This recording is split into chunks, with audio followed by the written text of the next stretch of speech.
Hai, welcome back to my channel. Kali ini gue Dafa Amrullah ingin membahas Netflix series Guillermo del Toro, Cabinet of Curiosities.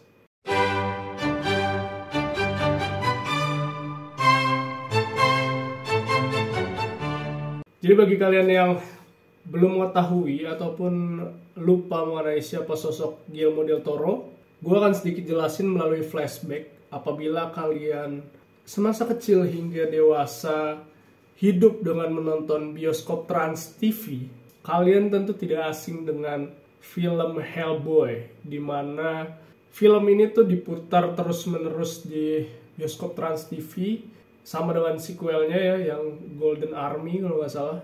Lalu di film tersebut ada sosok-sosok aneh, mulai dari si Hellboy-nya itu sendiri, yaitu si monster merah setan itu, dan juga ada makhluk biru aneh yang bernama Abe Sapien. Ya, keduanya merupakan karakter-karakter yang ada di film Guillermo del Toro ini. Jadi, siapa sih Guillermo del Toro ini? Jadi, Guillermo del Toro ini merupakan seorang sutradara asal Meksiko yang famous dari film-filmnya yang banyak menggunakan kostum dan make up yang tidak biasa dari makhluk-makhluk yang berwujud aneh. Sebut saja film Hellboy, terus ada Pan's Labyrinth, dan juga The Shape of Water yang tayang pada tahun 2017 lalu dan menjadi Best Picture kalau nggak salah di Oscar. Jadi kali ini Guillermo del Toro ini digayat oleh Netflix untuk menggarap sebuah series. Dia berperan sebagai eksekutif produser. Jadi series ini series horor yang memiliki 8 episode dan disutradarai oleh beberapa sutradara yang berbeda. Series tersebut berjudul sesuai dengan namanya, Guillermo del Toro, Cabinet of Curiosities. Jadi Guillermo del Toro's Cabinet of Curiosities ini memiliki berbagai cerita yang berbeda di tiap episodenya. Namun sesuai dengan judulnya ada sebuah tema yang mengaitkan keseluruhan episode yang ada, yaitu rasa penasaran atau keingintahuan yang akan mencelakakanmu gitu. Jadi series horor ini memiliki durasi sekitar 50-60 menit per episodenya, dan semua dimulai dengan pengantar dari si Del Toro itu sendiri terkait cerita di balik episode tersebut gitu. Jadi pada intronya Del Toro tuh berdiri di samping sebuah kabinet yang memiliki ukiran-ukiran khas gotik dan membuka laci-laci yang menyimpan sebuah properti yang jadi kunci utama pada episode yang akan ditayangkan.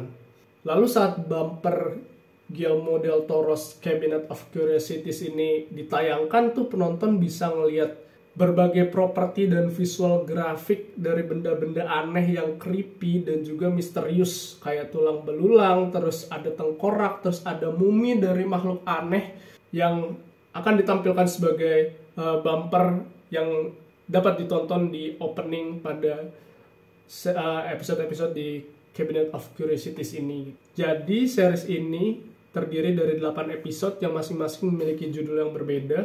Dimulai dari episode 1 yang berjudul Lot 36, terus ada Graveyard Rats, lalu The Autopsy, The Outside, Pigman's Model, Dreams in the Witch House, The Viewing, dan yang terakhir The Murmuring. Walaupun series ini memiliki genre horor dan misteri, perlu diketahui juga bagi penonton bahwa Guillermo del Toro's Cabinet of Curiosities ini bukan cuma sekedar film hantu-hantuan semata gitu, tapi banyak juga eksplorasi ketakutan-ketakutan lainnya yang berwujud makhluk-makhluk mengerikan dalam berbagai rupa, serta situasi-situasi ganjil yang membuat bulu kuduk penonton merinding sepanjang film.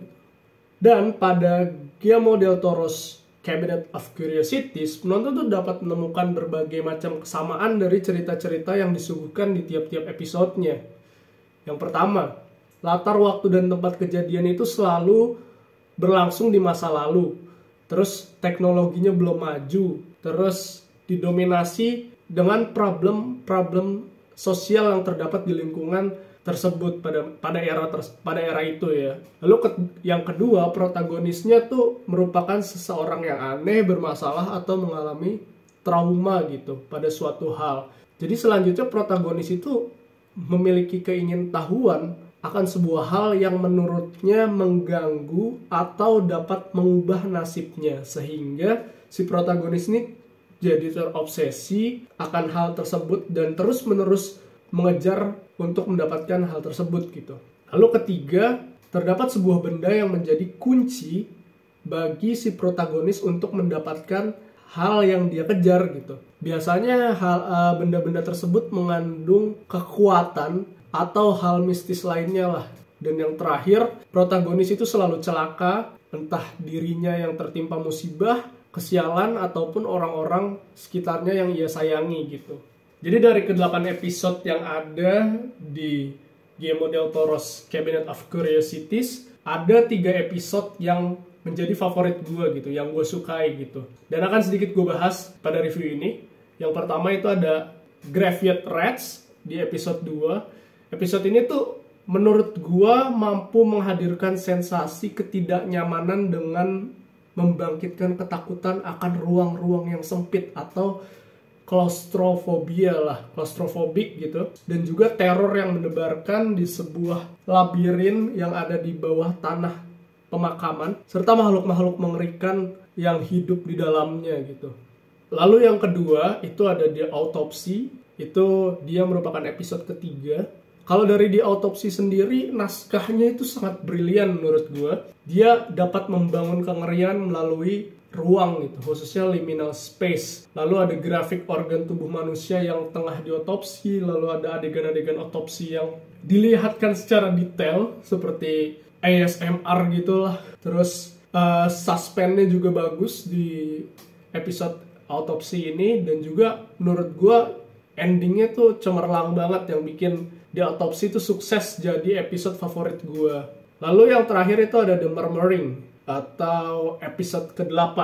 Episode ini tuh memiliki kekuatan yang mengaitkan masalah antara protagonis dan objeknya yang mengganggu si protagonis tersebut gitu.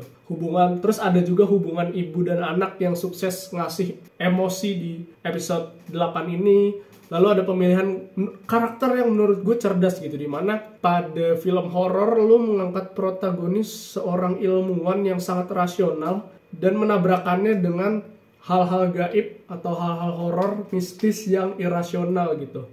Walaupun di episode 8 ini klimaksnya tuh kurang kerasa, tapi gue suka penyelesaian dari film The Murmuring ini gitu.